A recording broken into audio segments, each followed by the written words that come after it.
Malam ini tentu kita tidak bisa terlalu banyak tertawa karena dengan adanya kedatangan Mr. Cawe-Cawe ke Cina, ya, ini berbahaya. Saya coba ulang-ulang menonton videonya. Itu kalau bentuk dalam teori penaklukan itu orang menyerahkan leher. Lalu ada 8 poin yang ujungnya adalah Cina boleh apa saja. Baru disahkan undang-undang kesehatan belum seminggu sudah berdiri tegak rumah sakit Cina besar sekali di Jakarta, ya. Dan kalau teman-teman ke Jakarta ada daerah yang namanya PIK, Pantai Indah Kapuk. Di Pantai Indah Kapuk itu tidak boleh masuk pribumi. Dulu masih dikasih boleh dengan paspor, sekarang pakai paspor pun nggak boleh, akan dihadang oleh aparat bersenjata.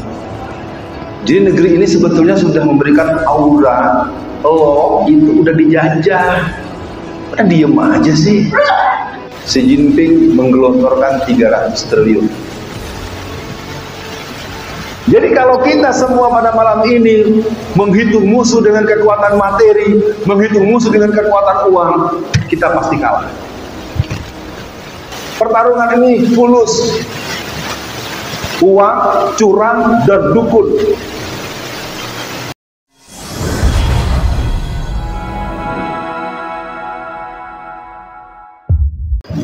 Bismillahirrahmanirrahim.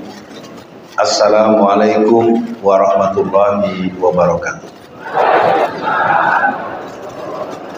Alhamdulillah. Asyhadu an la ilaha illallah wa asyhadu anna Muhammadan abduhu wa rasuluh. Allahumma sholli ala Muhammad wa ala ali Muhammad. Amma ba'd. Bapak Ibu sekalian, kalau sejak tadi lihat saya senyum-senyum terus, saya tadi sedang nostalgia dengan Mas Raji. Jadi walaupun saya ketemunya baru per detik, tapi ketika beliau bercerita bahwa beliau pernah jadi kader dan pengkader PII gitu, pelajar Islam Indonesia, tadi kita sambil kesini sambil nyanyi gitu ya, lagu-lagu Mars PII, himne PII, dan lagu-lagu jihad tahun-tahun 80-an, 90-an.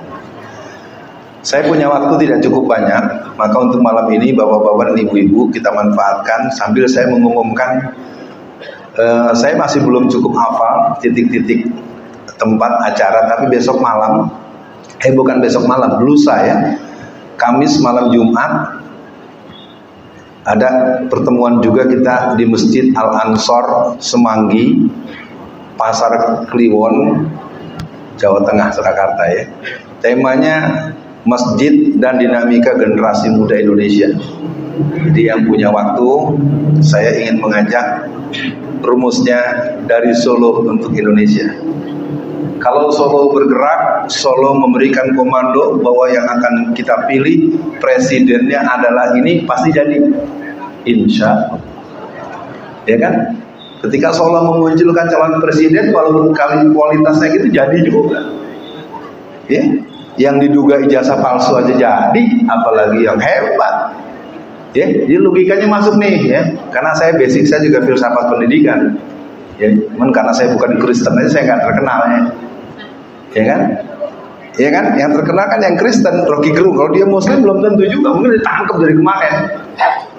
Ya, jadi hari ini pertama poinnya, besok kita lusa, bukan besok tanggal 2 hari lagi kita jumpa di Masjid Al-Ansor. Saya ingin mengajak buat teman-teman, ada 2 sesi. Yang pertama saya akan menyampaikan materi sesuai dengan tema, dan kedua tergantung jamaah. Karena tanggal 28 kemarin saya jumpa dengan Pak Anies Baswedan, kita bicara di forum yang cukup terbatas. Tanggal 29 saya jumpa langsung dengan Habib Rizik karena dia teman kecil saya. Jadi kalau Anda nggak nanya, saya nggak ceritain gitu ya. Kalau ditanya diceritain ya, tergantung pertanyaan ya. Nanti kalau diceritain yang nggak ditanya, kan orang Solo lain ini orangnya pinter-pinter. Apalagi ibu-ibu ya, ibu-ibu setiap pekan ketiga ketemu sama saya di pengajian Kartini. Setiap hari Jumat pekan ketiga ketemu di Majelis Komita. Ya, kalau subuh Jumat kita jumpa pengajian politik Pak Ustadz Raji. Kita punya pengajian politik rutin. Kalau saya sedang di Solo, setiap subuh itu di Nur Mirah itu pengajian politik. Dan ada pengajian informal ya. Senin subuh saya di Masjid Fatah Cemani, Senin Selasa subuh di Masjid Solihin. Nah, kalau Rabu belum punya yang, tapi saya nggak mau dijadwal karena saya maunya mengalir pulang dari penjara ini. Saya ingin rumah. Satu lagi Masjid Al-Huda di Sumber, sisi agak ke dalam dari Masjid Istiqlal. Mudah-mudahan ini sebagai bentuk perkenalan, dan saya bukan terpaksa. Saya mau absen satu orang. Pak Udin, mana Pak Udin? Angkat tangan. Di luar ya. Nah, Pak Udin ini sahabat saya. Orangnya sangat asik. Ya. Oke, kita masuk saja ya. Jadi hari ini saya menyampaikan materi 2,5 jam, pertanyaan 1 jam gitu ya. Materinya 45 menit aja, pertanyaan tergantung kesepakatan. Malam ini tentu kita tidak bisa terlalu banyak tertawa karena dengan adanya kedatangan Mr. Cawe-Cawe ke Cina, ya, ini berbahaya. Saya coba ulang-ulang menonton videonya. Itu kalau bentuk dalam teori penaklukan, itu orang menyerahkan leher. Lalu ada 8 poin yang ujungnya adalah Cina boleh apa saja. Baru disahkan undang-undang kesehatan, belum seminggu sudah berdiri tegak rumah sakit Cina besar sekali di Jakarta. Ya. Dan kalau teman-teman ke Jakarta, ada daerah yang namanya PIK, Pantai Indah Kapuk. Di Pantai Indah Kapuk itu tidak boleh masuk pribumi. Dulu masih dikasih boleh dengan paspor. Sekarang pakai paspor pun nggak boleh. Akan dihadang oleh aparat bersenjata. Jadi negeri ini sebetulnya sudah memberikan aura lo itu udah dijajah. Udah diem aja sih. Ya, mungkin nunggu nanti kita kalau mau ke masjid harus daftar dulu ke kantor DPC PDIP. Baru rasa nanti lo jadi. Nanti nggak boleh masuk masjid, harus ngisi absennya di kantor pengurus ranting PDIP baru boleh masuk masjid. Ini omongan saya bukan bercanda nih, bukan gojekan. Karena target pemilu 2024 PDIP itu ingin menang 100%. Makanya nggak boleh berkibar bendera selain PDIP di Solo Raya ini. Kawan-kawan masang bendera PKS di Karanganyar, itu benderanya dicopot, bambunya pun dibacok. Ya. Makanya kemarin saya sudah produksi 500 bendera, Pak. Bendera P3, PKS, PBB, Partai Umat, dan Masumi. Di rumah saya itu berkibar 5 bendera partai Islam. Ya. Kalau ada yang mau buat sendiri, bikin sendiri, bayar sendiri. Ya, karena kita harus paling tidak menunjukkan isyhadu bi anal muslim. Oke, kita masuk poin dulu. Muharram 1445 Hijriah, momentum penyatuan umat. Persatuan merupakan sebuah keharusan, tetapi menjadi sesuatu yang secara sejarah termasuk salah satu doa Rasulullah yang mungkin tanda kutip belum berjawab.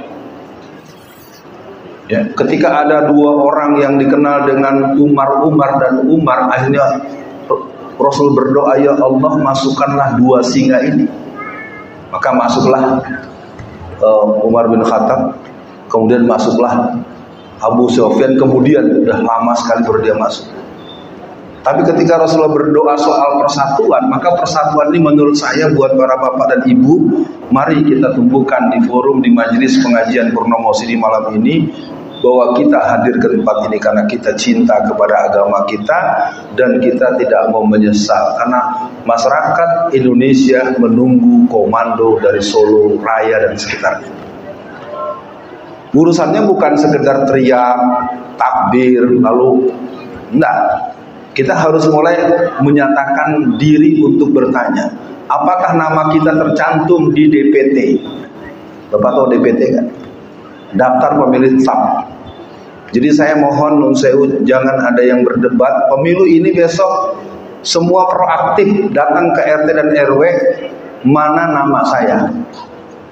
Nanti kalau tanggal 14 bulan Februari itu ada pencoblosan, seminggu sebelumnya minta kartu pemanggilan. Ya, saya minta seluruh masyarakat jadilah jurkam buat dirinya dan buat keluarganya. Ustadz kok bicara begitu, dibayar partai apa? Saya pemilu kali ini tugas saya adalah membuat umat Islam percaya diri untuk memenangkan partai Islam. Karena dua pola perjuangan Islam yang harus dipilih, polanya Erdogan atau Taliban. Kalau dari segi Hamasah, kita akan pilih pola Taliban. Tapi kalau dari segi resistensi, kita perlu diskusi agak tertutup. Pola yang mungkin sementara, pola Erdogan. Jadi saya himbau kepada semua bapak-bapak dan ibu-ibu, pilihlah Anda akan memilih partai apa. Kalaupun Anda mungkin tidak jadi pengurus, di depan rumahnya masing-masing pasang bendera. Bikinnya cuma Rp10.000, bikinnya sendiri dah. Saya kemarin baru bikin 500, ya hitung aja 500 dikali 10.000. Ya nggak terlalu banyak, tapi berasa juga kalau bikin sendiri. Nah kita masuk ya. Muharram ini adalah salah satu nama dalam penanggalan Islam. Di Muharram inilah disebut start bulan pertama. Kalau di bulan Miladiah mungkin ini sebagai bentuk refleksi, penetapan satu Muharram ini merupakan penetapan yang sangat heroik. Jadi ketika Allah berfirman, ya ayyuhallazina amanu hal adullukum ala tijaratin tunjikum min azabin alim tu'minuna billahi wa rasulihi wa tujahiduna fi sabilillah bi amwalikum wa anfusikum zalikum khairul lakum in kuntum ta'lamun. Dalam sebuah kesempatan Amirul Mukminin Umar bin Khattab dapat surat kepada yang mulia Amirul Mukminin menindaklanjuti surat yang terdahulu. Surat yang terdahulu yang mana? Dia tanya kepada stafnya. Itu. Jadi saya selama hampir 4 tahun malang melintang bersilaturahim dengan berbagai potensi umat dan potensi masyarakat. Aneh bin ajaib, di Jawa Tengah ini muslimnya hampir 90%-an. Tetapi pemimpin-pemimpinnya jauh dari Quran, jauh dari ibadah. Yang salah siapa? Ya kita. Antum juga salah. Ngopok-ngopok di masjid doang. Ya. Ini penting saya ingatkan. Jadi bagian yang pertama saya cukupkan dulu. Nanti kepanjangan, kita perlu dialog. Poin yang lain banyak. Jadi yang pertama defisit ulama pejuang. Yang kedua, kalau boleh saya sebut dengan tandas, lemahnya menjaga sertifikasi, terutama tanah. Sertifikat tanah 72% sampai 84% sudah di tangan orang-orang Cina. Dan itulah yang membuat saya masuk penjara. Jadi para jamaah yang belum mantap memahami saya masuk penjara karena membahas bahaya penjajahan Cina. Saya sampaikan tanggal 27 bulan Februari tahun 2017, 6 tahun yang lalu. Jadi aslinya itu, tapi penyebab awalnya kekalahan calon gubernur dari orang Cina yang nggak bisa ngalahin calon dari kelompok Islam. Kemenangan Bapak Anies Baswedan dan Sandiaga Uno dalam Pilkada DKI pada putaran pertama yang merupakan seleksi dari 5 atau 43 pasang itu tanggal 15 bulan Februari tahun 2017, kemudian ada putaran kedua tanggal 19 April 2017. Itu suara yang didapat dari gabungan partai PKS dan Gerindra itu terakumulasi lebih dari 4 juta suara yang memilih Pak Anies dan Pak Sandiaga. Padahal suara gabungan antara PKS dengan Gerindra kurang lebih 1,5 juta. Ayo, sebelum nanti bapak-bapak ibu nggak memahami maksud omongan saya nih. Kalau Pak Anies jadi gubernur Jakarta, suaranya 4 juta. Kan dimunculkan. Jadi gini jamaah, saya ngomong begini mudah-mudahan paham. Untuk menjadi wali kota, menjadi bupati, menjadi gubernur tidak harus lewat partai. Saya nyatakan dengan pasti bisa dengan izin Allah tidak lewat partai. Tapi karena kita tidak pernah merancang kemenangan, jadi kita diam saja. Saya tahun 2009 akan mencalonkan diri jadi gubernur Jawa Tengah. Saya orang Jawa, gubernur. Kita itu gitu kan. Sementara Anda nggak ada yang punya cita-cita jadi gubernur. Yang ditakutkan apa? Uang kan? Duit terus kan? Di Jakarta tanpa katakan walaupun pakai uang 20 triliun modal si Ahok kalah. Itu pentingnya kita pahami. Ya ayyuhallazina amanu in tansurullah yansurkum wa yusabbit aqdamakum. Jadi kita menghadapi pemilu 2024, tadi nama calonnya sudah disebut, mantapkan dalam hati, kita cari kebaikannya. Kalau memang nanti bisa kasih tahu saya punya, insya Allah masih ada komitmen untuk bertemu 4 mata. Saya mau bilangin sama dia macam-macam kita kejadian nih. Tapi kita masa mau milih yang suka nonton porno? Masa kita mau milih yang mengecewakan kita? Ya? Atau kita pilih Habib Rizik? Gimana? Setuju gak kalau Habib Rizik jadi presiden? Nggak bisa jawab. Ya kalau soal setuju, cuman mau lewat mana? Karena untuk presiden tidak bisa lewat independen. Yang bisa independen itu wali kota, bupati, dan gubernur. Makanya saya mau maju di gubernur Jawa Tengah, saya pede. Persoalan gak ada yang milih, ya urusan tuan-tuan lah. Ya. Oke, cukup dulu ya, nanti kepanjangan. Yang kedua, situasi nasional Indonesia. Jadi kita bicara internal umat Islam ini kalau dibahas banyak, tapi 2 ini cukuplah. 1, minimnya reproduksi ulama pejuang, ulama mujahid ulama. Dan lemahnya, ya bukan lemah lagi, udah hancur. Saya tinggal di Tangerang, Banten. Di Banten itu dari ujung Pamulang, Tangerang Selatan sampai Tangerang Utara, Tanjung Kait setelah Bandara Soekarno-Hatta. Di sana ada yang namanya Alan Sukaharji, ada Rawarengas, Rawajati, Rawalini sampai itu. Tanah-tanah itu sudah 84% dipegang oleh orang Cina. Dia pegang sertifikat asli.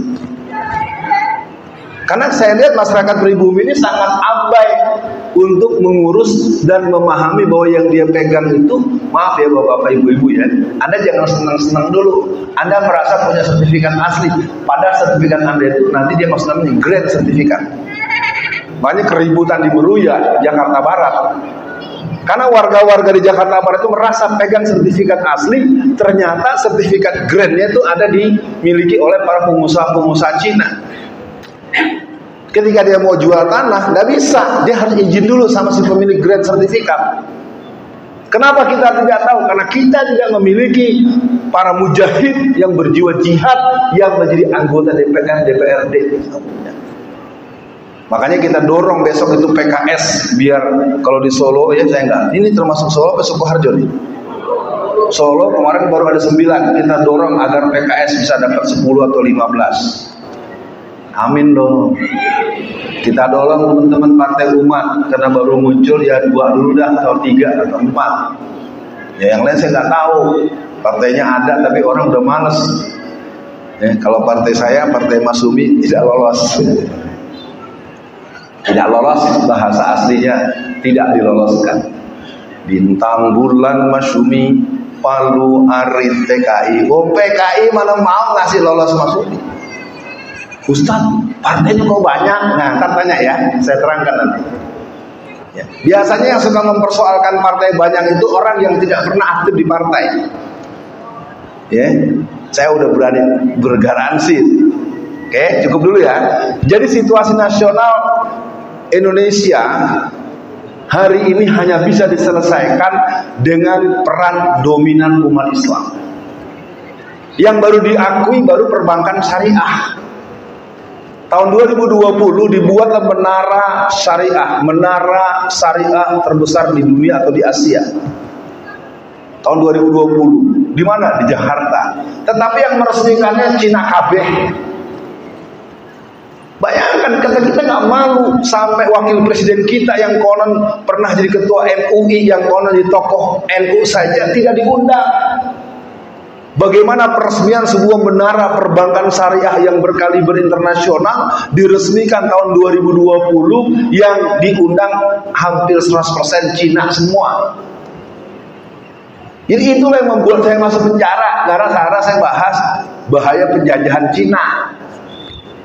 Ya, Rocky Gerung baru ngomong sekarang, ya, mudah-mudahan sih jangan ditangkap lah. Oke, yang terakhir. Ini saya lagi bicara situasi kontemporer. Situasi global, kita lihat berbagai peristiwa. Palestina hari ini 100% teritorial tanahnya sudah dalam cengkraman Israel. Kalau Indonesia baru 80%. Senang ya dengarnya ya.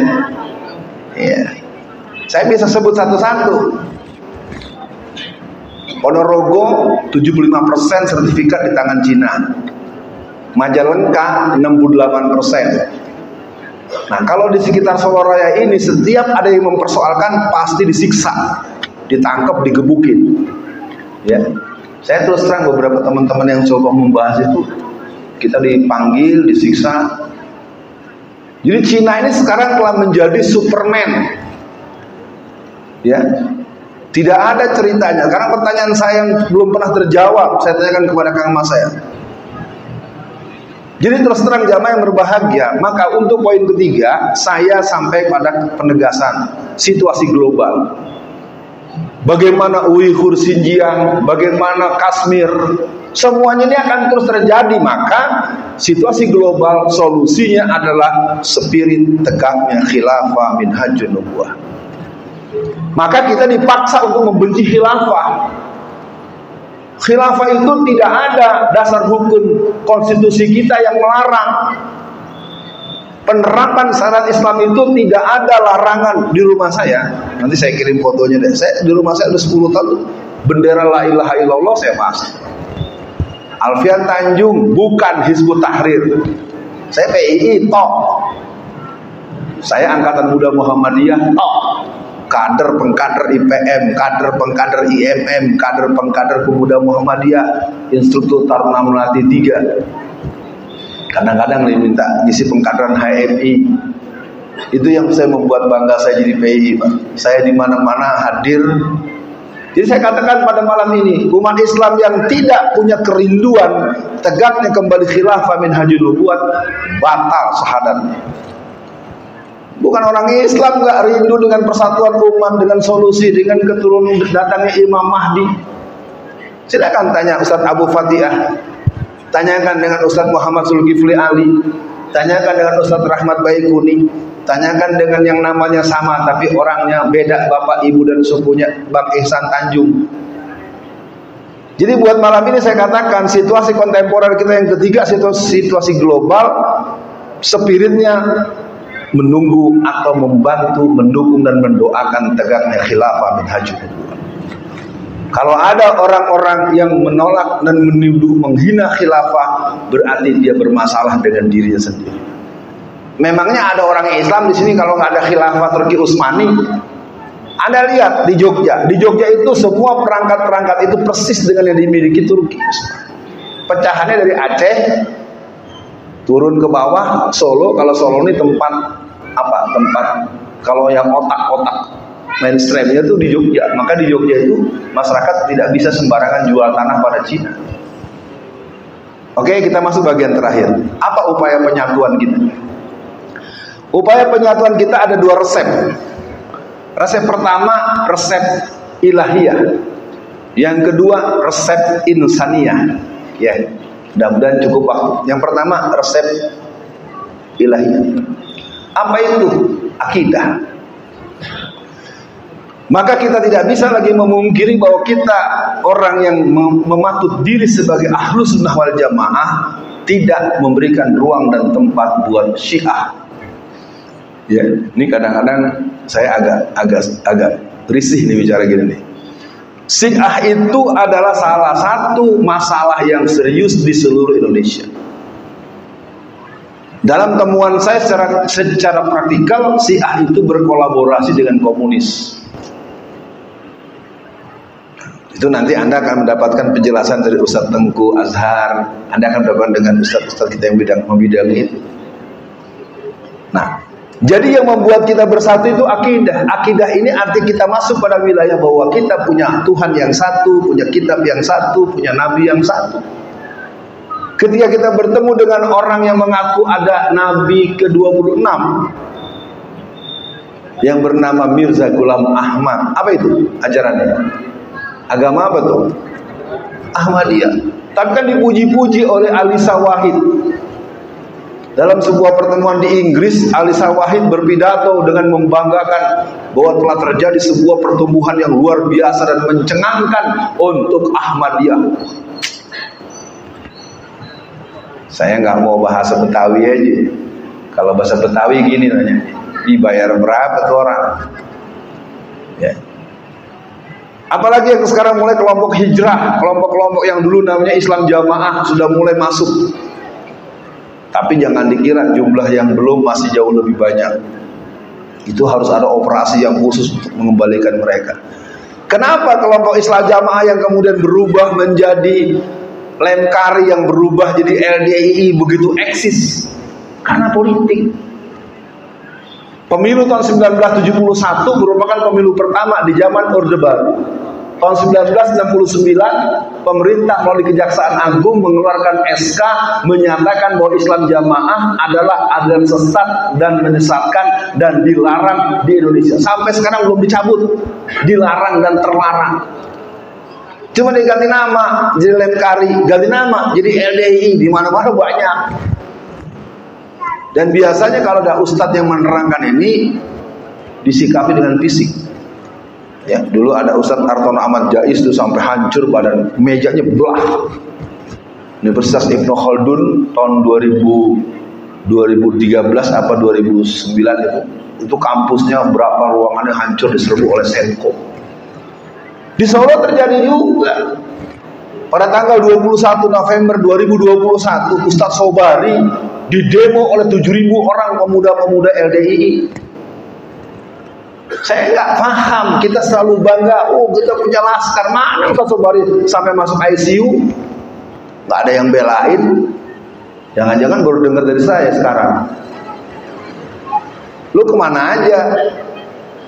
Jadi saya ingin katakan, tadi itu jawabannya, kita butuh yang ahli agama, hafal Quran, mengerti pembahasan, tapi dia juga mengerti fikul waqi. Ada apa? Jadi yang menyatukan kita yang paling top adalah Allah. Maka dengan akidah yang salah, akidah Ahlus Sunnah wal Jamaah, dan ini pembahasannya diharapkan akan didatangkan atau mendatangkan guru-guru kita yang bisa menjelaskan dengan mantap, sehingga walak wal baroknya tuntas, konsekuensi syahadatnya jelas. Karena dalam temuan saya selama saya aktif di P3 tahun 1982 sampai 2017, dalam pergaulan saya itu hampir semua partai tanpa kecuali lebih dari 90% caleg-caleg atau calon bupati, calon wali, calon gubernur, mereka bersinggungan dengan dukun. Jadi setiap musim pemilu itu yang akan muncul pertama curang, yang kedua uang, yang ketiga dukun. CUD bukan COD. Curang, uang, dan dukun. Ya, biar tahu aja. Makanya supaya kita menang jangan pakai dukun, pakai Allah. Ahok modal 20 triliun Pak, kalah. Ya, cuman tumbalannya 2. Anak petamburan dua-duanya. Jangan gang 1, satu gang 3. Habib Rizik tertahan di luar, saya tertahan di penjara. Jadi secara logika, karena gubernur Jakarta tidak bisa diambil alih oleh kelompok Cina yang meniatkan untuk membuat Chinatown, maka ibu kota jadi pindahin. Ya, tentu memang ini bukan satu kalau dalam teori keputusan bukan satu konsideran. Penyebabnya satu, kedua memang agenda PKI tahun 55 ingin memindahkan ibu kota Jakarta ke Kalimantan. Yang ketiga, dendam para orang-orang zaman dulu ketika Islam mulai masuk, ada yang namanya sumpah 500 tahunan. Makanya dulu sempat keluar undang-undang aliran kepercayaan tahun 1978. Karena pada tahun 1478 kekuatan Hindu dan Buddha blas tumbang di bawah asyhadu an la ilaha illallah wa asyhadu anna Muhammadan abduhu wa rasuluh. Itu kekuatannya ada di tanah Jawa. Jadi kebangunan IKN itu adalah kebangunan gabungan antara keinginan secara politik kelompok Cina yang ingin membangunkan ini porosnya ke Peking atau ke Beijing, dan merupakan kebangunan daripada masa kekuatan Hindu Buddha yang pernah dianggap dikalahkan oleh para pendakwah Islam tahun 1478. Dan yang ketiga, pilkada DKI-nya kalah. Masa sih 20 triliun nggak bisa menang? Artinya duit itu bukan vital, Pak. Dan sekali lagi, kunci dari Solo, kalau orang Solonya secara elektris politik bergerak, jadi setelah pengajian hari ini, ayo bilang sama keluarganya, udah soal kita nggak jadi pengurus, biar pasang aja bendera. Ya, saya tuh di rumah saya tuh bendera 5. Paling tengah saya tahu bendera Masuk oleh partai saya. Sebelah kanannya ada PKS, ada PBB, ada P3, ada Partai Umat. Ya, nggak percaya lihat aja tadi yang jemput ke rumah mana ya. Lihat tuh ada bendera. Kalau nggak percaya lihat foto ntar 5 bendera. Ya. Kenapa saya pasang? Karena saya ingin lihat siapa yang mau ngelarang. Enak bener loh. Emangnya Jawa Tengah ini milik PDIP. Jawa Tengah ini milik bangsa Indonesia. Betul nggak? Iya betul, tapi rumahnya belum pada pasang. Mulai besok pasang bendera masing-masing. Ya 10.000 aja, 10.000. Ya. Kita mau lihat siapa yang marah. Ibu-ibu saya kasih tahu ya, kalau ibu masang jangan mau disuruh turunin. Dalam ilmu hukum, kalau kita memasang di arena rumah kita itu hak kita. Selama yang kita pasang bukan gambar Palu Arit. Kalau bapak masang bendera Palu Arit ya jangan salah kalau ditangkap. Makanya di rumah saya benderanya La ilaha illallah, di bawahnya saya bertuliskan Taruna Muslim. Ada. Ya, ntar kalau kamu mau saya kirimin foto saya tadi pas saya pulang dari masjid pas berkibar. Kon datang berkali-kali ke rumah saya, suruh turunin, Pak. Bapak sering sambutan, Bapak sering memberikan pidato. Kita tidak boleh melanggar hukum yang berlaku.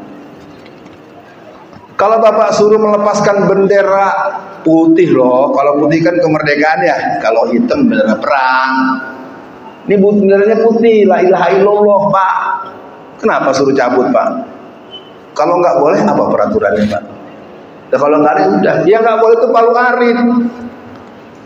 Yang nggak boleh yang mengajak Pancasila dirubah jadi Trisila dan Ekasila, itu yang dibubarin partai yang begitu. Ya, negara yang sudah disepakati dengan kalimatun sawa kita terus jaga gitu. Nah, jadi dalam resep ilahiyah itu kita lihat yang pertama akidah, yang kedua ibadah. Jamaah berasa nggak kita tahu-tahu ketemu Ramadan? Kan ketika Ramadan kan nggak bisa mau intel berapa banyak, semua masjid ada tausiah. Saya paling berasa, alhamdulillah ya Allah bulan Ramadan. Ramadan itu tempat untuk sosialisasi, minimal orang akan terlibat menyimak Al-Quran. Wa nunazzilu minal Qur'ani ma huwa shifaa'u rahmatul lil mu'minin wa la yazidu zalimina illa khasara. Syahrul Ramadan allazi unzila fihil Qur'an hudan linnasi wa bayyinati minal huda wal furqan. Ibu-ibu protes, Ustaz, wajar, ibu-ibu banyak, bapak-bapaknya entek. Nanti dulu bapak-bapak ada Jumatan, Bu. Terlepas mungkin belum ideal Jumatan, bapak-bapak acung tangan yang nggak suka ke masjid, yang nggak mau sholat Jumat angkat tangan. Nggak ada, Bu, jadi ikut pengajian semua. Tergantung khotibnya. Ini khotibnya sama ngajar madrasah ibtidaiyah. Udah tahu khutbah Jumat ngajakin jamaah yang tidur. Maaf ya Ustaz, ya bukan nyindir Ustaz. Bilangkan nama ustadznya kalau khutbah itu akhbariyatul ummah fikul waqi. Terangin ada apa? Bahwa kita pakai rukun khutbah, syahadat, salawat, terus puji-pujian, pesan takwa. Sampaikan dong ada apa. Kalau tidak dengan terang-terangan, sampaikan secara kinayah. Ya, khutbah Jumat cuma bikin istirahat sambil tidur. Jadi yang jelas nanti kalau kita teruskan lagi di haji. Kalau jamaah tidak tahu, penggelaran nama haji itu cuma ada di Malaysia dan Indonesia. Di negara lain nggak ada orang pulang dari ibadah haji dipanggil Pak Haji, Ibu Haji, itu nggak ada. Dan kita tidak mengerti bahwa itu adalah strategi politik Belanda. Dan juga merusak mental. Saya nggak mau nanya lah, sebut aja nih ada. Ada nggak ibu yang namanya Aisyah? Ada. Ada nggak yang namanya Ibu Dewi? Jangan ditunjuk orangnya. Ada nggak sini? Yang namanya Ibu Pujiati ada. Yang namanya Ibu Santi ada. Deh, anggaplah kita panggil Bu Aisyah. Dulu Bu Aisyah kalau ketemu kita panggil enak. Bu Aisyah, dinarak Bu Aisyah. Bu Aisyah, mau kemana? Ada pundi, gini. Senyum. Sekarang dipanggil Ibu Aisyah, nggak mau nengok. Besok mau kemana? Orang itu ingat, Bu Hajah mau kemana? Harus senyum. Pasar. Oh, jadi kalau nggak dipanggil, dia bilang emangnya pergi haji murah? Emang pergi haji sebentar? Ya, itu strategi Belanda. Sengaja dipanggil lama dengan panggilan haji. Ini kalau mau nangkap ketahuan. Karena pan Islamisme, gerakan dunia Islam itu di musim-musim haji, di tahun-tahun masa penjajahan itu mereka sangat saling berkumpul untuk menjelaskan situasi umat Islam. Nah, nanti jadi panjang. Yang jelas ikat akidah, ibadah ini keren, ya. Kita ibu-ibu anggap nggak ada pengajian bapak-bapak kan dengerin khutbah Jumat. Khutbah Jumat kan ada yang bagus lah ya, ngaji juga Bu, ya. Ibu-ibu juga jangan sampai doyannya ngaji doang. Ibunya doyan ngaji, anak-anaknya nggak ada yang ngaji. Ini kritik buat saya juga. Oke, cukup dulu. Bagian kedua, resep insaniah dalam konteks penyatuan. Yang pertama, berkeluarga. Kenapa umat Islam yang masuk belakangan setelah dinamisme, animisme, Hindu dan Buddha tapi menjadi mayoritas? Ibu-ibu jangan marah ya. Saya mau cerita pengalaman para pendakwah sejak abad ke-7. Pendakwah yang masuk ke Indonesia itu rata-rata pedagang. Betul Pak? Dan pedagang yang dikirim itu adalah pemuda-pemuda yang ganteng. Bu tahu ganteng? Enggak. Seperti siapa? Wah, masa ganteng, jenggotnya panjang. Ibu-ibu nih saya cerita sesungguhnya boleh ya? Jangan boleh-boleh ntar pulang-pulang ngambek, nggak boleh panggil Ustaz Alfian lagi. Jadi dulu bapak-bapak sekalian, kenapa kedatangan? Kalau soal abad ke-7 udah clear ya. Jahatnya buku-buku sejarah itu dibuatlah seolah-olah Islam masuk ke Indonesia itu abad ke-13, itu bohong. Kenapa? Pada tahun 1962 diadakan seminar nasional tentang sejarah masuknya Islam di Indonesia di Medan. Dengan promotor, dengan inisiatornya Profesor Dr. Hambali, Profesor Dr. Hamka, dan sekian ratus dokter-dokter se-Indonesia dan bahkan mengundang semenanjung Melayu. Kesimpulan bahwa Islam masuk ke Indonesia abad ke-7. Oke, tuh kalau mau bicara ilmiah. Apa yang ingin diteruskan? Para penyebar agama ini ternyata memang ada yang diperintahkan oleh kekhilafahan yang sedang berkuasa, ada yang memang punya mental berdakwah. Maka para pendakwa-pendakwa itu banyak anak-anak muda yang jalan dalam usia 17, 18, 19, 20 tahun. Dulu ayah saya pergi dari Sumatera Barat merantau ke Jakarta tuh umur 13 tahun. Bu, saya tanya, Bu, kalau laki-laki umur 13 tahun secara kepatutan ke masyarakat udah ada yang nikah belum? Loh, oke, saya nggak mau berdebat. Kalau dia sudah mimpi, boleh dia nikah. Bapak nggak bisa maksain orang dia bisa reproduksi. Ringkasnya Pak, jadi si pendakwah-pendakwah yang merupakan pedagang yang menjual kain sutra, apa namanya, mutiara, intan, berlian, multimanika, wah. Pedagang-pedagang ini ternyata dia punya dua misi. Sambil dia menjual dagangannya, dia ingin berdakwah. Cara dia datang ke kampung-kampung atau ke komunitas masyarakat, dia cari kepala suku, dia cari tokoh yang paling didengar, dia cari orang yang paling dianggap leadership informal. Datang, permisi Pak, ada apa anak muda? Saya mau menjual sutra.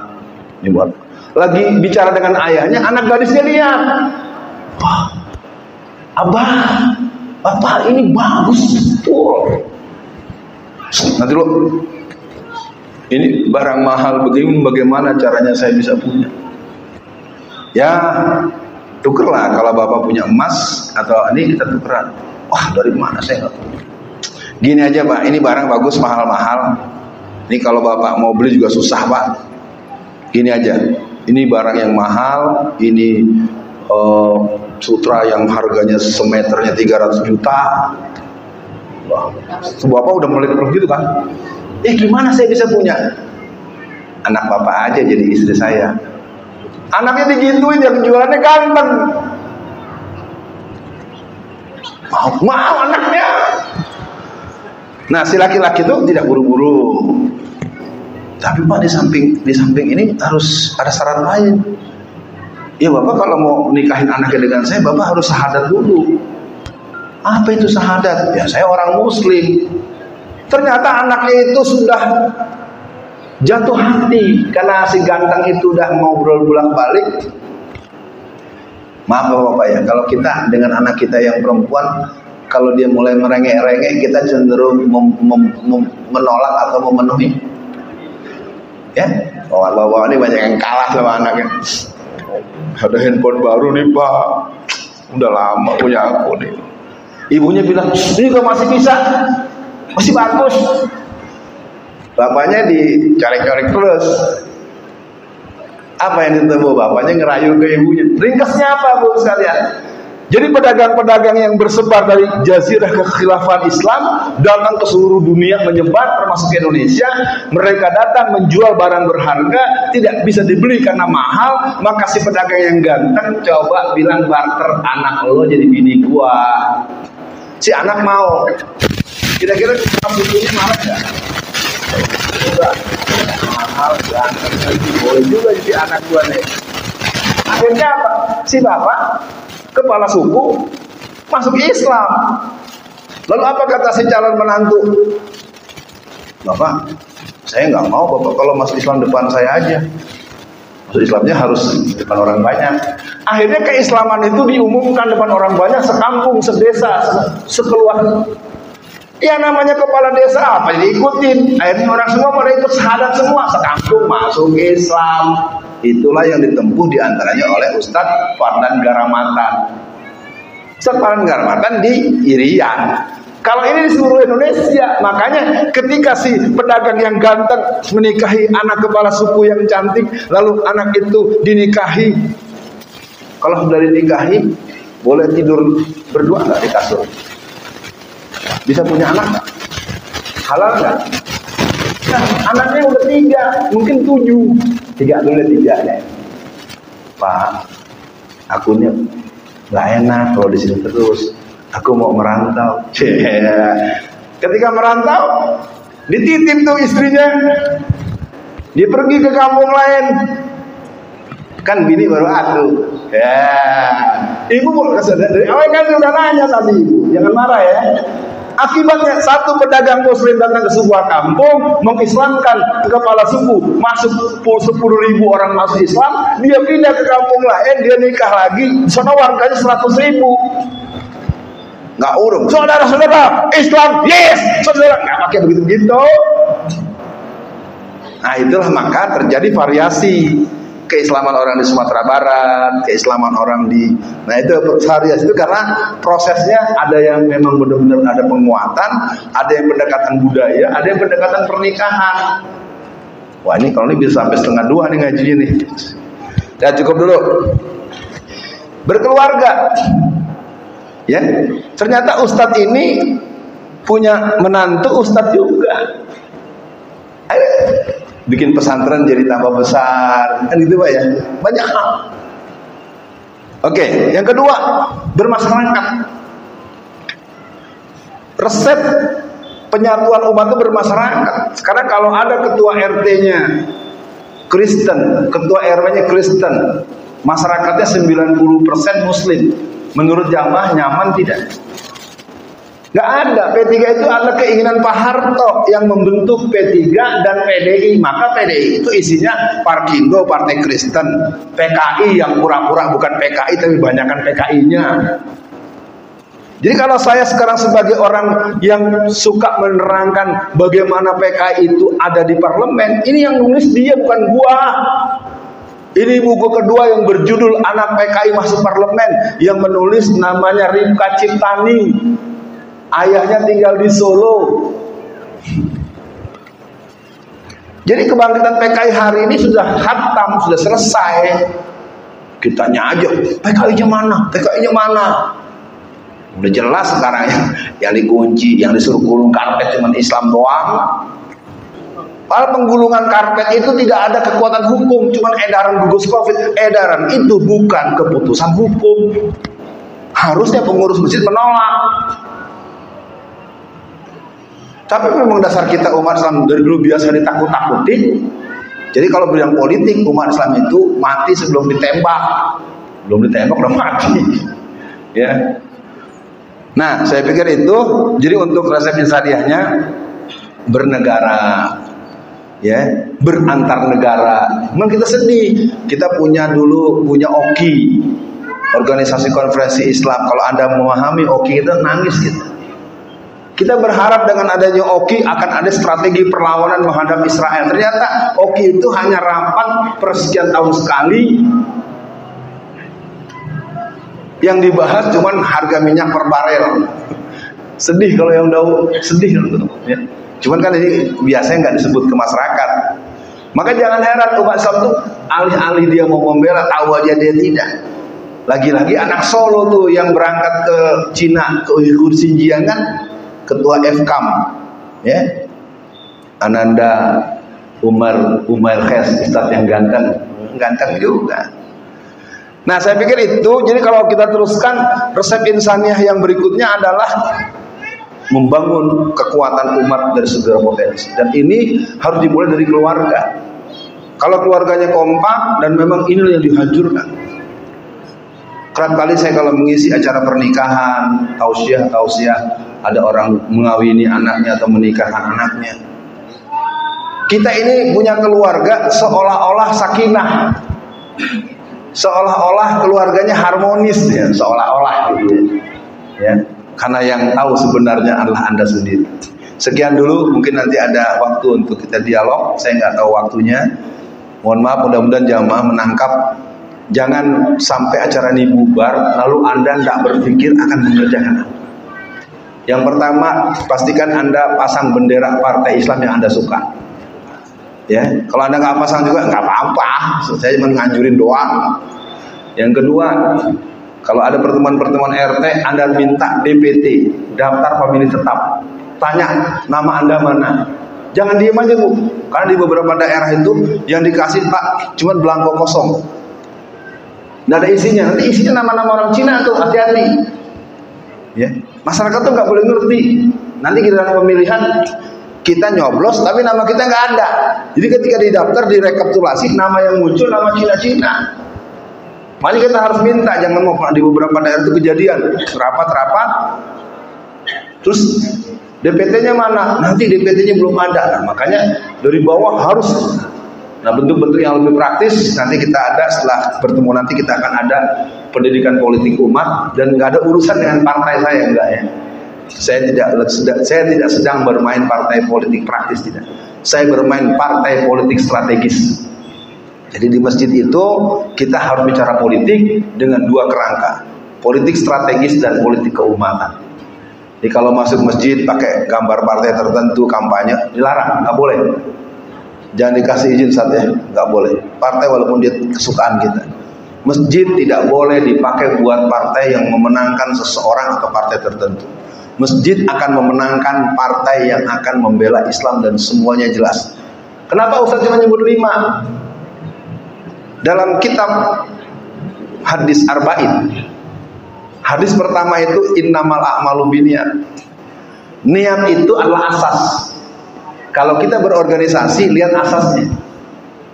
Kalau dalam saya bahasa gampangnya, mudahnya, asasnya Islam, agendanya Islam, tujuannya Islam. Walaupun bapak-bapak dan ibu kecewa dengan P3, pemilihan gubernur Jakarta 99,9% warga P3 milih Pak Anies Sandiaga. Termasuk Pilpres. Ya, karena mereka tetap manggil saya kalau ada rapat-rapat khusus tuh. Gimana Ustaz? Kita pilih yang diarahkan ulama. Ya. Jadi P3 itu yang agak susah tuh kepalanya sering diambil orang. Biar aja kepala busuk-busuk sekalian dah. Sedih saya terus terang aja kalau boleh bilang, saya ini kader P3. Masa nggak ada angin tahu-tahu sekjennya Pak Yunus Yosfiah. Kapan P3-nya tuh Babe? Ya, kita dari bawah sampai dikejar, sampai dikasih rantai, sampai dipala kita dipapak pakai kaso berpaku oleh anak-anak PDI, apa bukan PDI, anak Golkar. Dulu kan yang galak sama P3 orang Golkar ya. Udahlah, jangan ngomong masa lalu. Masa depan kita akan memenangkan presiden pilihan umat Islam. Jangan berubah dulu kecuali nanti ada pengarahan resmi dari ulama kita sekarang bagus konsolidasi. Saya akan terangkan tergantung pertanyaan. Sekian dulu. Assalamualaikum warahmatullahi wabarakatuh. Silakan pengatur acara kalau masih ada waktu. Baik, Bapak Ibu sama Penasihat Tadi, apa yang disampaikan oleh Ustaz Adnan Tanjung semoga dapat menambah keimanan serta pengetahuan kita. Oleh karena itu, barangkali ada beberapa pertanyaan yang terlalu banyak. Ini juga itu dikatakan pertanyaan baik dari Ibu maupun Bapak maupun Bapak satu, Ibu Bapak dua, Ibu dua. Jadi mau ketawa saya. Bentar Pak, biar tuntas. Ibu-ibu kosong ibu-ibu. Oke ya, ibu-ibu udah dikasih kesempatan. Ntar jangan lapor Komnas HAM perempuan ya. Soal pengajian diskriminasi. Bapak-bapak cuma satu, ada dua, tiga ya. Udah selesai Pak, tiga Pak. Satu ini, satu yang ini, satu yang di belakang. Ini yang nanya guru saya ngeri juga nih. Silakan Ustaz.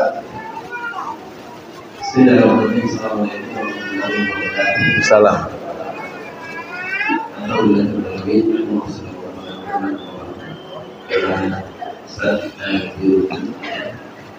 Tadi saya menyampaikan tentang adanya dengan Pak SB dan juga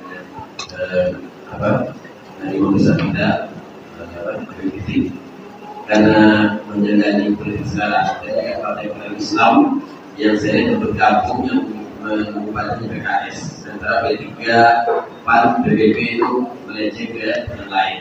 Artinya di sini belum ada perkembangan partai Islam untuk menyatukan suara. Jadi mungkin belum bisa menjelaskan sekilas tentang pertemuan dengan Pak Asbedan dan juga berbagai besar ini.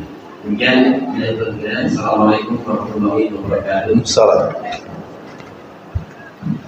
Ini Bapak ini ya, dan nanti yang di belakang. Assalamualaikum warahmatullahi wabarakatuh. Salam. Saya ikut alumni SD, SMP, SMA, bahkan di Bukti AMC. Saya tahu saya kita sama waktu politik, saya sering ditegur gitu, sering dihasilkan, bahkan kadang-kadang dikeluarkan dari kantor. Mungkin artinya itu dalam melakukan dari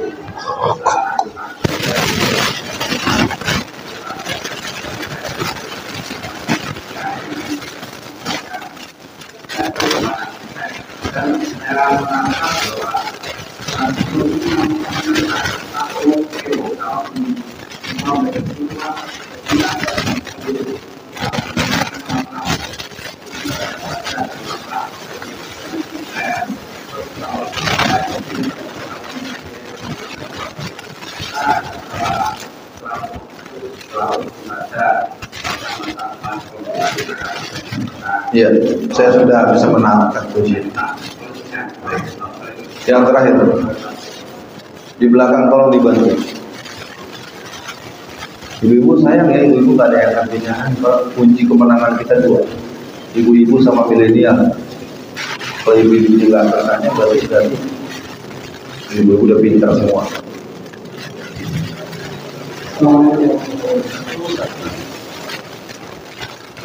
Bagusnya antum sendiri deh, biar saya lihat.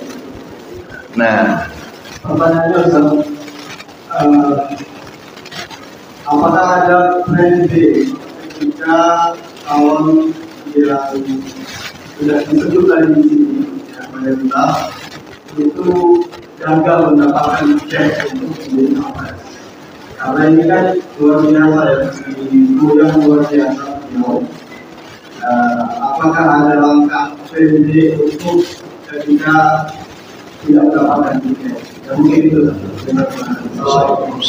Pertama, saya ingin mengapresiasi pertanyaan ini, pertanyaan yang membuat saya perlu mengkabarkan. Saya bertanya kedua, ini hampir di semua pengajian muncul pertanyaan. Jawabannya jadi dilema. Ini adalah sebuah fakta bahwa memang ada pandangan-pandangan sekularisasi yang serius. Jadi kalau kita bicara perbankan syariah, semua setuju. Ayo jamaah ikut dulu kerangka berpikir saya.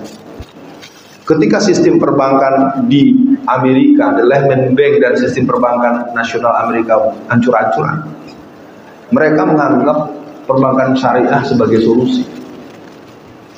Kelompok-kelompok para oligarki Taipan Cina itu juga mereka banyak mengadopsi, dan kalau mau tahu uang mereka tuh di perbankan syariah itu triliunan. Karena kebetulan salah satu adik ibu saya, paman saya itu pernah jadi wakil gubernur BI waktu zaman Pak Sahril Sabirin. Sekarang saya tanya jamaah, kalau untuk urusan ekonomi, keseimbangan moneter dan pengaturan sistem keuangan internasional, perbankan syariah dianggap solusi. Kalau saya bilang sistem politik Islam juga solusi, wajar kan? Tapi ternyata nggak bisa. Kenapa kita terkunci? Dan inilah sebetulnya adalah sebuah pekerjaan yang dikenal perang pemikiran al-Ghazali. Sayang pembahasan ini mungkin membutuhkan satu proses pengulitan dulu. Tapi kata kuncinya buat Bapak yang bersangkutan, usul saya, Anda kalau nggak dikeluarin, masukin terus berita-berita politik. Anda harus siap, ya masukin aja. Karena di samping yang menolak, diam-diam ada juga yang mikir dia juga ya. Yang kedua, Anda bergabung atau bikin grup sendiri, grup cinta politik Islam. Karena ini terus terang pertanyaan beliau ini pertanyaan yang muncul di semua forum-forum yang ada saya. Dan ini merupakan kerja sistematik yang dibangun sejak kita berhadapan dengan PKI yang dibubarkan pada tanggal 12 bulan Juni tahun 1966 dengan terbitnya TAP MPRS nomor 25 tahun 66 yang disahkan pada tanggal 5 Juli tahun 1966. Ketika Indonesia dibangun pertama dengan Orde Baru yang asli dan idealis itu angkatannya tahun 66, 67, 68, sekitar 3 tahun. Tahun 1969 keluarlah yang namanya buku tebal yang berjudul Akselerasi Pembangunan Nasional. Dikeluarkan oleh CSIS. CSIS ini sebuah lembaga pemikiran yang dimiliki oleh jaringan Zionis Amerika Kristen yang perwakilannya ada di Indonesia, bertempat di Tanah Abang 3. Isinya kebanyakan kelompok-kelompok Islam liberal, Kristen Katolik. Di buku yang bertebar 800 halaman itu, di halaman 18 dikatakan bahwa penghambat pembangunan nasional adalah umat Islam. Jadi kita tuh sudah dilemahkan sejak jauh-jauh hari. Kan tidak logika, kita nih mayoritas kok kita dibilang penghambat pembangunan. Ini siapa yang punya cara begini? Kita harus catat betul. Jadi kalau muncul orang nggak boleh ngomong politik, nggak boleh bicara politik. Pada pemilu 2014, DPC PDIP Jakarta Timur mengeluarkan postingan di Facebook. Barang siapa ustadz yang berceramah, berkhutbah, bertausiah membahas tentang politik harus ditangkap. Saya buat pertanyaan pertama, sejak kapan Satgas PDIP boleh nangkep orang? Itu dulu harus kita pegang. Ternyata beberapa teman-teman yang tidak sempat tahu itu bersebar. Teman-teman Satgas PDIP di mana-mana udah pasang karena merasa jagoan, nggak ada yang bisa ngelawan. 2 orang ustadz di Bandung ditangkap dengan tuduhan berkhutbah politik. 1 orang di Karawang yang kebetulan Jawa Barat. Tiba saya berkhutbah di sebuah masjid yang namanya sama, Baitur Rahmah ya. Itu waktu itu masjid Baitur Rahman. Ya kurang lebih sama lah masjid sebesar ini. Saya khutbah, salam, azan, kita berdiri, kita baca salawat, kita syahadat, salawat, puji-pujian dan pesan takwa. Bapak-bapak, ibu-ibu, kalau khatib sudah di atas mimbar, yang boleh bicara, yang boleh ngobrol, yang boleh keluar suara dalam konteks bicara, lisan siapa? Khatib. Dah. Sebelum khutbah diteruskan, kepada jamaah tolong tengok kiri kanan. Siapa yang sibuk-sibuk mencatat, sibuk-sibuk merekam, tangkap dia. Lari dua orang, Pak. Lari. Lari. Kalau bahasa Betawinya ngibrit, wah ngacir. Ais, udah ya. Saya khutbah terus. Selesai khutbah Jumat, jamaah pada senyum-senyum, kabur. Iya. Karena kita ini kadang-kadang umat Islam ini tidak mempunyai kemampuan untuk mempunyai feeling respon politik. Sama dengan ketika pengesahan undang-undang pornografi, porno aksi. Kalau bapak-bapak, ibu-ibu ingat dulu kan menyusun undang-undang pornografi, porno aksi itu kan lama, bertahun-tahun. Ketika disahkan, lalu Gubernur Bali interupsi, bukan interupsi, konferensi pers di kantor gubernuran, bahwa kami menyatakan akan melepaskan diri dari Indonesia. Aduh, anggota DPR semuanya gak ada yang ngomong. Sayang saya 4 kali nyalon gagal terus. Kalau ini sih cuman kalau doang, Pak. Kalau saya ini saya langsung interupsi. Tangkap Gubernur Bali. Iya dong. Kan menetapkan undang-undang itu kan disusun dengan perwakilan partai yang juga berasal dari Bali. Ketika dibahas RUU-nya juga didatangkan DPD dari Bali. Ketika ikut pembahasan dia ikut, ketika sudah jadi hukum maka semuanya harus terikat ikut. Nah itulah yang kita lengah dengan lahirnya undang-undang kesehatan. Undang-undang kesehatan ini mengerikan, Bu. Jadi nanti yang namanya ginjal, jantung, kalau ibu punya anak sakit apa, nanti diambil-ambilin dijual, ibu nggak bisa nuntut. Tapi kan karena kita nggak punya kesadaran politik kolektif, kebijakan-kebijakan yang membahayakan kita tidak kita persoalkan di saat perencanaan. Kita baru terkejut setelah disahkan. Kalau sudah disahkan kita protes, namanya apa? Pemberontak. Kan kata dokter, mencegah itu lebih baik daripada mengobati. Karena kita hampir jarang ada pengajian politik, akibatnya kita tidak tahu. Saya di penjara vonis 4 tahun. Bukan saya bangga, tapi saya belajar banyak. Ternyata di dalam penjara itu ada orang yang kesalahannya. Bayangkan, Bu, di penjara vonis 9 tahun gara-gara nikah. Jangan ketawa dulu. Undang-undang pernikahan menyebutkan bahwa perempuan yang boleh nikah itu di usia 18 tahun. Jadi ada satu orang kawan yang kebetulan di aktivis dakwah, dia ustadz. Itu istrinya umurnya 18 tahun 10 bulan. Undang-undang perkawinan 19 tahun, Bu. Kebetulan bulenya atau bibinya dari si perempuan ini adalah seorang jaksa.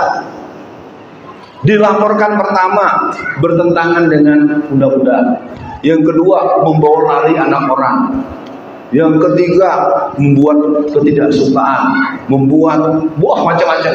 Bayangkan nikah cuma kurang 2 bulan di penjara 9 tahun.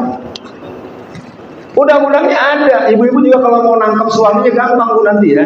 Bapak-bapak nih dalam hukum munakahat, kalau Anda menikah lagi, Anda harus izin nggak sama istri Anda menurut syariat Islam? Coba-coba kena Undang-Undang Perkawinan pasal 378, barang siapa seorang laki-laki menikah tidak dapat izin dari istrinya, di penjara 5 tahun. Jadi, Bu, kalau suaminya mau di penjara, laporin aja, Bu. Tapi kalau kepelacuran, apa itu hak asasi. Kenapa bisa ada undang-undang begitu? Undang-undang itu ada sampai sekarang masih ada. Karena kita dari jangka lama nggak pernah ngaji politik. Anda boleh nolak-nolak, orang itu nanti dipegang jaksa, kita dipanggil. Saya kalau cerita sedih, Ustaz. Kenapa kita? Makanya saya minta mulai dipikirkan setelah malam ini, di samping kita ngaji fikih, sirah, ngaji politik. Tapi pesankan, ustadznya jangan kampanye pribadi.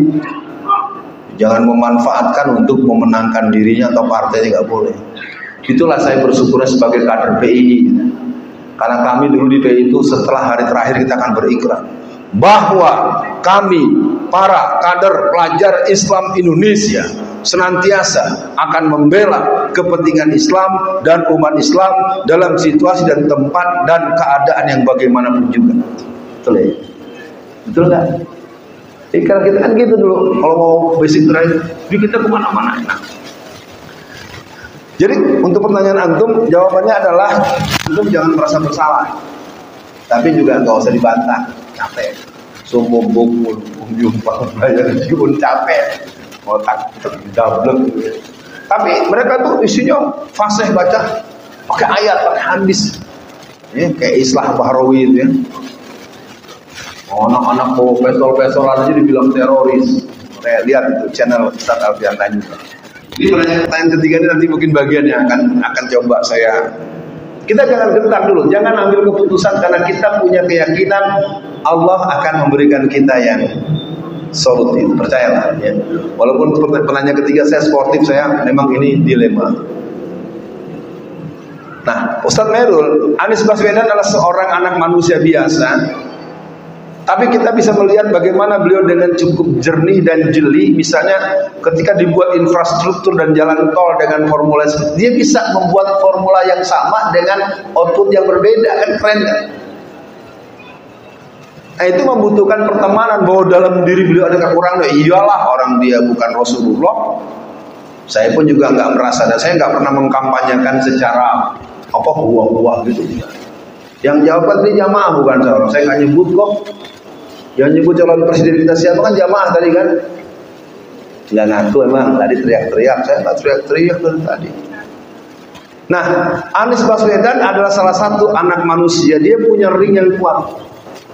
Kakeknya AR Baswedan, salah satu orang yang dengan sangat gigih untuk mengakseskan dalam sistem tata negara. Apabila sebuah negara merdeka, dia belum mendapat pengakuan internasional, maka negara tersebut belum bisa disebut negara yang otonomis. Itulah yang dialami oleh Taliban hari ini. Indonesia saja belum mengakui Taliban sebagai negara. Mungkin kalau presidennya Pak Anies belum tentu juga. Kenapa? Karena Pak Anies dimajukan oleh partai apa? Tadi makanya kita ngerti. Kita punya jagoan. Jagoan kita keluarnya dari partai yang bukan partai kita. Apa partainya? Apa partainya? Siapa yang punya? Siapa yang punya? Bukan, itu ketua umumnya. Yang punyanya James Riyadi. Kasihan dia, lu nggak tahu. Baru tahu juga. Kasihan gitu. Jadi kita di umat Islam, karena kita tidak terbiasa pengajian politik. Jadi ketika kita bersemangat mendukung beliau, yang nggak ada pilihan, betul mas tadi mas plan B. Lalu ada pertanyaan tadi, Pak Merul, P3, PAN, PBB, kenapa tuh? Kan udah dibilang oleh Pak Bambang Susatyo, partai-partai yang ada itu partai yang tersandera dengan 1 triliun. Jadi uang sejumlah itu betul diserahkan pada ketua umum. Makanya ketua umum itu jadi Tuhan. P3 itu sejak 2019 tidak lolos. Dia cuma dapat 16 kursi. Tapi kenapa sekarang ada 19? Yang 3 itu kunci catur yang dikasih oleh yang dilawan oleh si Rocky Gerung. Kalau main catur ketiga skakmat. Makanya ketika saya bagi-bagiin bendera, ibu-ibu nggak mau ngambil bendera P3. Bu, kenapa nggak ngambil? Partai pengkhianat. Nah, Bapak Ibu boleh tidak suka dengan P3. Ini kader dan pengkader P3. Ya persoalannya kan kita lihat di zaman sekarang ini orang bisa punya apa jadi apa. Orang tanya lu punya duit berapa. Itu juga introspeksi ke masyarakat juga. Sekarang kenapa? Di DPR itu ada 200 lebih anggota DPR RI yang dari titisan, tetesan, sperma, tetesan sel telur PKI. Saya nggak sebut satu-satu. Kalau nama yang kedua dan ketiga saya dipanggil polisi lagi. Yang jelas penulis dari Ciptaning. Kenapa di DPR RI itu banyak anggota DPR RI, DPRD seluruh provinsi Indonesia dari anak-anak cucu-cucu PKI? Karena orang-orang PKI yang tersebar di seluruh dunia, mereka menyiapkan fulus. Maka kalau kita simak arahan dari Gus Baha, kita bisa renungkan ulang. Mereka 200 orang. Jadi segala undang-undang yang akan memberatkan umat Islam, yang akan mencederai umat Islam, ibu bapak sekalian, dulu zaman saya kecil, ini kaki saya sering dirotan sama ibu saya. Kuping saya tuh buat ngaji tuh. Sekarang ibu punya anak, ibu rotan, ada bekasnya, dia datang ke polsek, jadi LP laporan, dan ibu akan dipenjara 6 tahun penjara. Jangan main-main mukul anak, apalagi kalau anak itu suka lihat semua. Sama dengan mbak ibu kalau tahu suaminya nikah lagi, laporin polisi. Dia dipenjara 5 tahun. Seneng kan? Laporin aja. Jadi bapak-bapak nggak usah nikah lagi pak, jajan aja. Jajan ketawa, lapor ke lawan, ini gimana? Ya udah, nggak jangan bahas gituan, ntar nggak dipanggil lagi. Ibu-ibu tuh paling kagak suka ustadz yang istri lebih dari 1. Langsung dibilang iya. Ada yang bilang iya. Ya, emang gituan tidak untuk dibahas dan hukumnya mubah.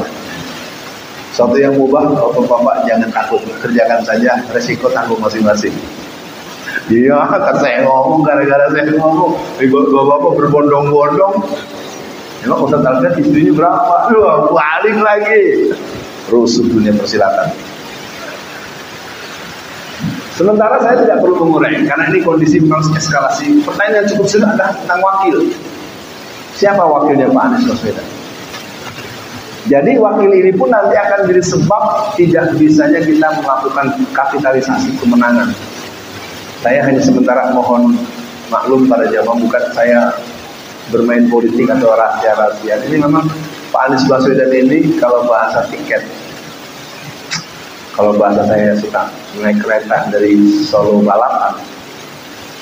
Bapak-bapak, ibu-ibu, saya tanya nih, saya dengan Pak Ustadz berdua sampai di stasiun Solo balapan, kita mau ke Jakarta.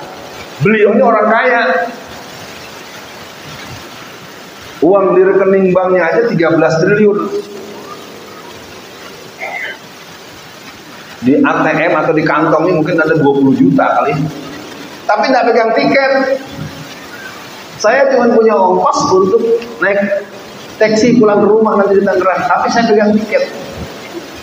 Yang bisa masuk ke dalam kereta, saya apa beliau? Ya kan? Perhatian, tolong perhatikan. Nah ini yang sedang dihadang terus. Sudah 19 kali KPK mengadakan sidang, gelar acara, gelar perkara. Nggak ketemu-ketemu untuk Formula E. Kesebut loh mas saya jadi. Jadi Pak Anies itu kalau kata bahasa mau lewat mana susah ini nggak nembus ini, cari-cari kesalahan. Sekarang untuk buat beliau lolos ya cuma satu, pertolongan Allah dan doa dari kita semua. Ada hadis Rasulullah mengatakan, wahai para sahabat, wahai para orang-orang, barang siapa engkau mendoakan temanmu padahal dia tidak minta didoakan, kau tetap mendoakannya, maka Allah berkewajiban untuk mengabulkannya. Ya, ibu-ibu mau doain Pak Anies ya, doain aja. Ya kalau enggak ya Pak Ganjar aja di presiden gitu ya. Mau ada 3 doang masalahnya.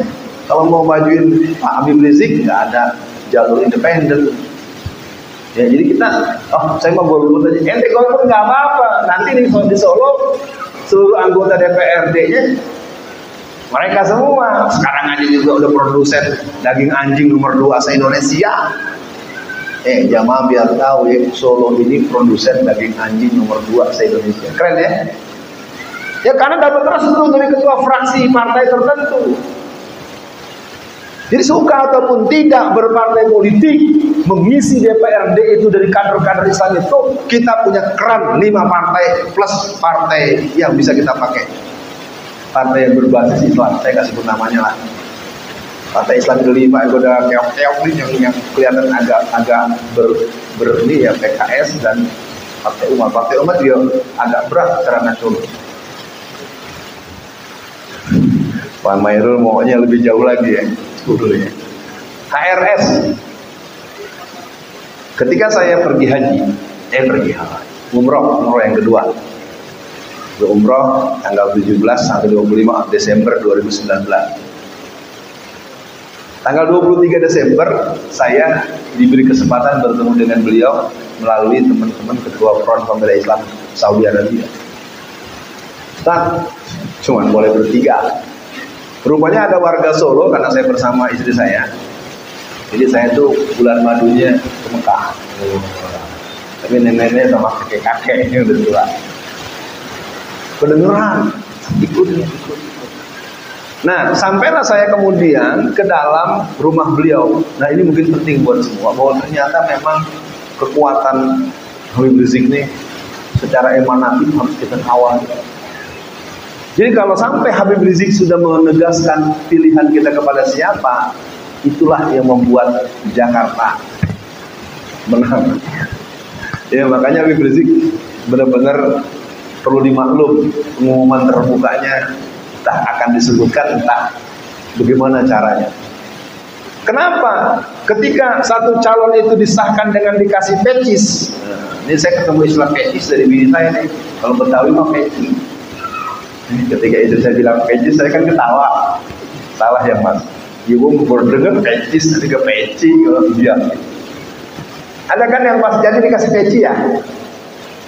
Yang mau peresmian calon presiden, Xi Jinping menggelontorkan 300 triliun. Jadi kalau kita semua pada malam ini menghitung musuh dengan kekuatan materi, menghitung musuh dengan kekuatan uang, kita pasti kalah. Tapi kita punya pengalaman memenangkan di Jakarta, walaupun kita tidak boleh pakai rumus yang sama, karena arena pertempuran lebih luas dan pasukan-pasukan pendukungnya lebih banyak, dan perlu dipahami dukun-dukunnya pun ribuan. Tolong jangan dianggap saya gojekan. Jadi para ahli doa, zikrul maut, para ahli ruqyah, saya tidak ngerti, Ustaz Meru saya nggak ngerti. Tapi menghadapi situasi ini, ingat nggak dulu yang di mana tuh yang ruginya 4,6 triliun apa namanya? Itu sirkuit apa? Oh, Islam ngomong yang bikin pusing gua. Oh no, sirkuit masa jis. Mandalika kan mendatangkan si Rara membawa remote dari langit untuk memberikan hujan, tapi hujan terus-terusan. Ibu boleh ketawa Bu. Ini sekarang pertarungan berat. Pertarungan ini fulus. Uang, curang, dan dukun. Jadi saya dengan ngomong gini, musuh saya tambah ya. Dukun-dukun marah lagi sama saya.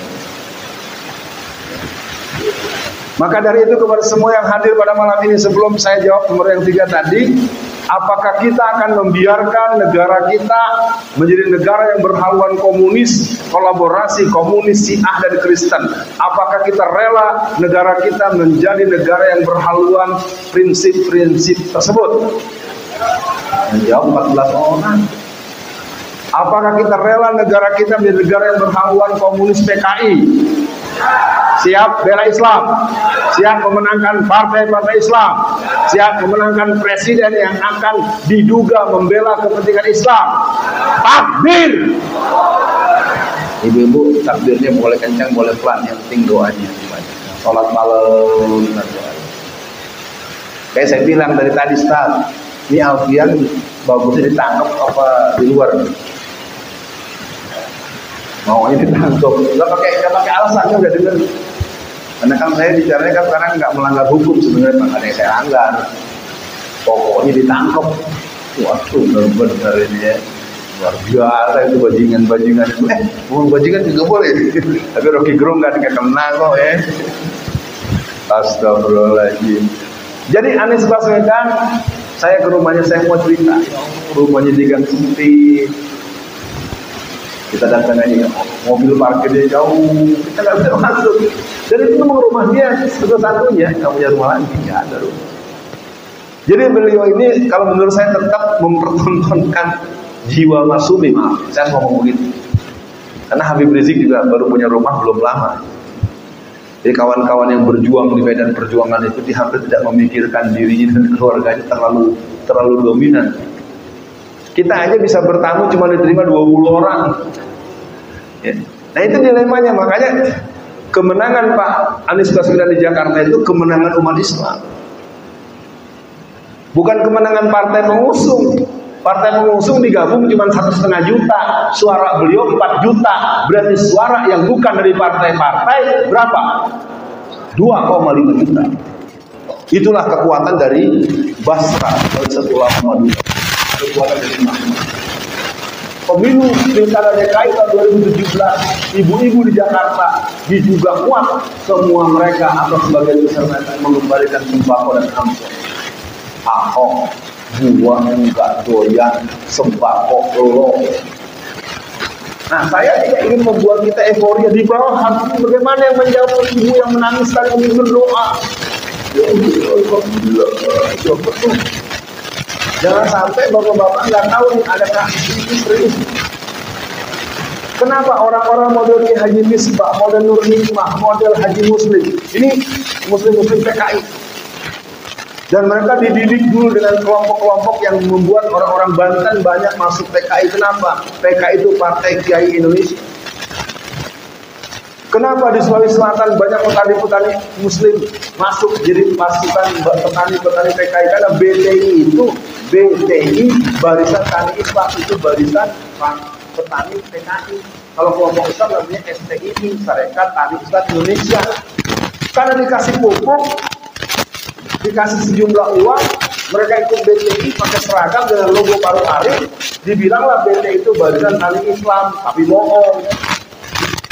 Jadi ribuan orang-orang di Sulawesi dibunuh, dia bikin dilema. Satu sisi dia bukan komunis, tapi pakai seragam Paru Arif. Hati-hati, di sini juga sama. Partai-partai itu yang tidak terpapar komunis itu menurut saya maaf, nggak ada. Nah, saya nggak berani nyebut apa siapanya, karena diantaranya teman-teman saya. Jadi kemampuan mereka namanya KKM, kerja di kalangan musuh. Jadi kalau boleh saya bilang, negara kita sudah menjadi negara berhaluan komunis sejak 2014. Tahun 2013 sampai 2015, dari Aceh sampai Ternate sudah berkibar bendera di 60 titik berlogo Palu Arif.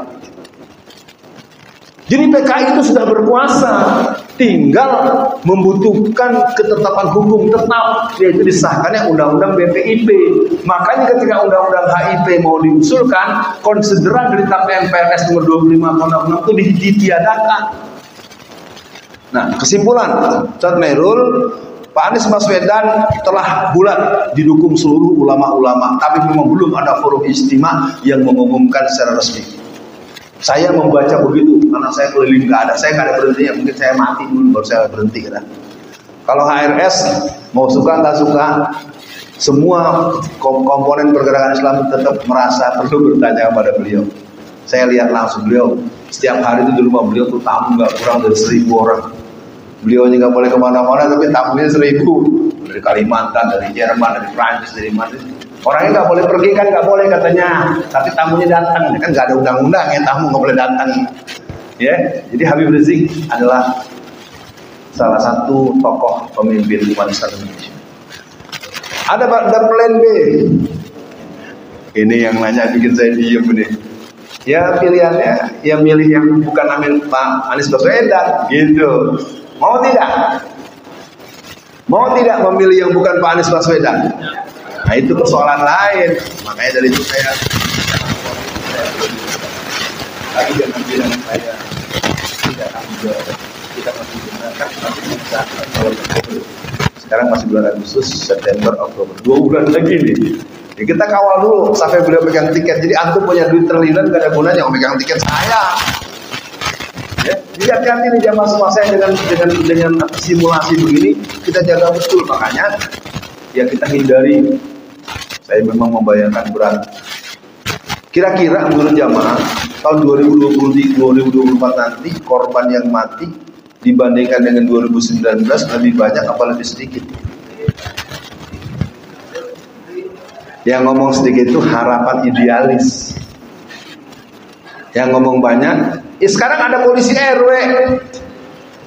Saya ingin katakan terbuka, dengan adanya polisi RW berarti pemilu 2024 tidak akan ada yang mati.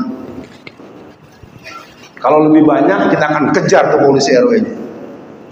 Karena mereka bisa jadi sumber teror. Ya.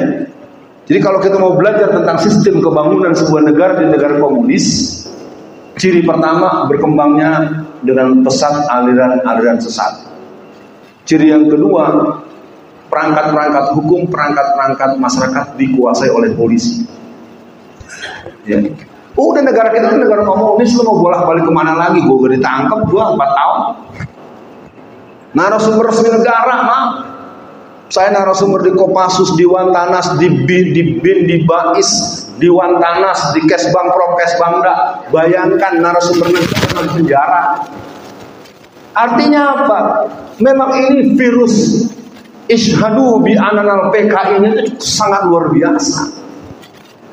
Ya, jadi saya minta dengan adanya saya di Jazirah Solo Raya, kita sudah mutlak bahwa PKI itu memang ada di sekitar kita. Cirinya, kalau pengurus masjid tidak suka ada pembahasan PKI, karena ada beberapa masjid di Solo ini yang pengurusnya nggak membolehkan membahas PKI, karena pengurusnya anak PKI semua. Jangan nanya masjid mana ya, cari sendiri. Udah kemalaman, saya minta sedikit waktu, mari kita berdoa, semoga ikhtiar kita berdoa nanti bisa ada plan B. Aduh ya Allah, pertanyaan bikin saya terdiam. Memang berat itu. Kalau nggak dapat tiket, ya berarti kita belum bisa pakai pola Taliban. Auzubillahi minasyaitonirrajim. Bismillahirrahmanirrahim. Asyhadu an la ilaha illallah wa asyhadu anna Muhammadan abduhu wa rasuluh. Allahumma sholli ala Muhammad wa ala ali Muhammad. Allahumma inna nas'aluka salamatan fid din wa aziratan fil ilmi wa barakatan fi rizqi wa taubatan qoblal maut wa maghfiratan ba'dal maut. Allahumma hawin alaina fi sakaratil maut wa najatan minan nar wal afwa hidal hisab. Rabbana zalamna anfusana wa illam taghfir lana wa tarhamna lanakunanna minal khasirin. Allahumma ya Allah yang maha mengetahui segala isi hati, jadikanlah malam ini kami semua disatukan dalam semangat perjuangan muhajirin dan ansor. Jadikanlah kami yang berkumpul dengan semangat muharram dalam pengajian Purnomo CD yang berjalan sesuai dengan agenda yang telah disusun oleh para pengurus. Jadikan kami yang berkumpul di tempat ini ya Allah hamba-hambamu yang tertib ibadahnya, yang kokoh akidahnya, dan terus memperbaiki akhlakul karimahnya. Wahai Allah yang maha mengetahui segala sesuatu, sehebat apapun rencana-rencana musuh itu, kami lebih percaya akan rencana dan pertolongan-Mu ya Allah. Hasbunallah wa ni'mal wakil, ni'mal maula wa ni'man nasir. Hasbunallah wa ni'mal wakil, ni'mal maula wa ni'man nasir. Hasbunallah wa ni'mal wakil, ni'mal maula wa ni'man nasir. Allahumma alif baina qulubina wa aslih zata bainina wahdina subulas salam minaz zulumati ilan nur wa jannibna al-fawahisa ma zahara minha wa ma batan wa barik lana fi asma'ina wa absarina wa qulubina wa azwajina wa zurriyatina innaka antat tawwabur rahim. Ya Allah, mudahkan kami untuk mendidik anak-anak kami, cucu-cucu kami, keponakan-keponakan kami, dan orang-orang yang di bawah kewajiban tanggung jawab kami untuk mendidik mereka agar mereka menjadi putra-putri yang saleh dan salihah. Ya Allah, kalau malam ini masih bersemayam rasa takut di hati kami, cabutlah rasa takut itu, agar kami senantiasa menjadi orang-orang yang pemberani karena kebenaran yang berasal dari Engkau ya Allah. Kalaulah ragu ini masih hal yang menyatu dalam diri kami, cabutlah jiwa dan rasa ragu itu, agar kami yakin siapa orang yang berjihad di jalan Allah, yang membela agama Allah, Allah akan menolongnya dan memberikan tempat yang mulia di dunia dan di akhirat. Ya Allah, kalaulah kikir itu menjadi sikap dan sifat kami, cabutlah rasa kikir itu, agar kami punya kebiasaan untuk berderma, baik berderma merupakan materi maupun berderma ilmu dan informasi. Malam ini kami bermohon padamu ya Allah, lindungilah para pemimpin-pemimpin kami, para ulama-ulama kami, dan calon-calon pemimpin di negeri kami, di antaranya orang yang bernama Anies Rashid Baswedan. Juga Habib Rizik sebagai sosok yang tak teruji dan terbukti sudah berkali-kali, mungkin berpuluh kali beliau masuk dan keluar penjara. Ya Allah, masih lebih dari 3.000 pemuda-pemudi dan tokoh-tokoh Islam dalam penjara sampai hari ini. Berikanlah kepada mereka kesabaran, keluarga-keluarga mereka kesabaran, dan kami yang berkumpul di kajian pengajian Purnomo Sidi adalah hamba-hambamu yang senantiasa mengingat ikrar kami. Inna sholati wa nusuki wa mahyaya wa mamati lillahi rabbil alamin. Allahumma nawir qulubana binuri bihidayatika binuri samsika abadan abada kama nawartal arda birahmatika ya arhamar rahim.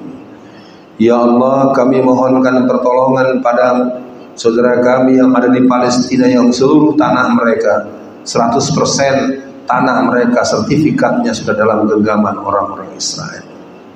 Berikanlah kekuatan kaum muslimin di India, kaum muslimin Kashmir, kaum muslimin di Eritrea, Somalia, kaum muslimin Angola, Zimbabwe, saudara-saudara kami yang ada di selatan Filipina, kaum muslimin Moro, selatan Thailand, kaum muslimin yang ada di selatan Thailand yaitu suku Yala.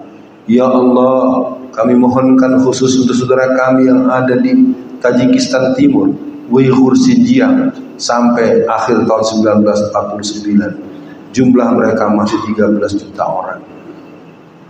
Per tahun 2020-an jumlah mereka tinggal 46%. Kami mohon berikan kekuatan kepada orang-orang yang masih beragama Islam, walaupun jumlah mereka sudah di bawah dari separuh. Banyak sekali nestapa dunia Islam, sementara kami pun menduga kuat kalau pemilu 2024 kaum muslimin tidak cukup jeli untuk memilih presiden yang tepat, tidak mau memilih caleg-caleg dan calon kepala daerah, kabupaten dan gubernur yang berhaluan Islam, maka kami akan berhadapan dengan cengkraman bintang David dan bintang merah Palu. Rabbi inni wala tu'in alayya wansurni wala tansur alayya wamkurli wala tamkur alayya wahdini hudani wansurni ala man bagha alayya Rabbi ja'alni laka zakara laka rahaba laka midwa'a laka mukhbita ilaika awaham niba. Ya Allah, tolonglah kami, jangan kau tolong orang yang akan mencelakai kami, lindungilah kami ya Allah. Rabbana atina fid dunya hasanah wa fil akhirati hasanah wa qina azabannar. Amin ya rabbal alamin. Bapak, Ibu, dan saudara sekalian, kalaulah yang kunyatakan ada yang kurang berkenan di hatimu, tak kumaksudkan untuk melukai dan tidak membuat senang di hatimu semua. Sampai jumpa di lain kesempatan. Kita tekankan sekali layar terkembang, pantang surut ke belakang. Orang sangat menunggu komando dari Solo Raya untuk Indonesia Raya. Ini bukan hanya kata-kata, ini sesungguhnya. Tidak ada 212 kalau tidak diawali dengan parade salib per Desember 2014. Itu saja perhatian buat semua. Assalamualaikum warahmatullahi wabarakatuh.